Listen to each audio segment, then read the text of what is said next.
আজকে সকালবেলা না মা আর দিদা একটু ব্যাংকে গেছিলো কাজে, তাই জন্য না আমি এপাশে রান্নাটা করে নিচ্ছি। যেহেতু অনেকটা দেরি হবে মায়ের আসতে, তাই জন্য রান্নাটা আমি করে নিচ্ছি। এপাশে দেখো ভাত আর আলু পটলের তরকারি বসেছি।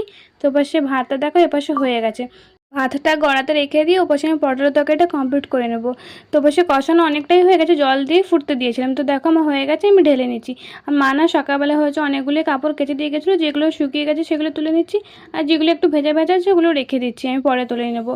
আর আমাদের সজনা গাছে দেখেছিলাম না নতুন করে পাতা গজিয়েছে, ওইখান থেকে মা কয়েকটা পাতা তুলেছিল, দিয়ে ভালোভাবে বেছে রেখে দিয়ে গেছিলো। আমি এখন কেটে নিচ্ছি, কেটে নিয়ে দেখো ভেজে নিচ্ছি। কড়াইতে তেল দিয়ে, তেলটা গরম হতে শুকনো লঙ্কা রসুন ফোড়ন দিয়ে দিচ্ছি। তারপর সজনা শাকগুলো দিয়ে নুন আর হলুদ দিয়ে ভালো করে সিদ্ধ করে ভাজা ভাজা করে নিয়েছি। তারপর ভাজা হয়ে গেলে লাস্ট নামানোর আগে একটু মিষ্টি দিয়ে ভালোভাবে নাড়ি চেড়ে নামিয়ে দিয়েছি।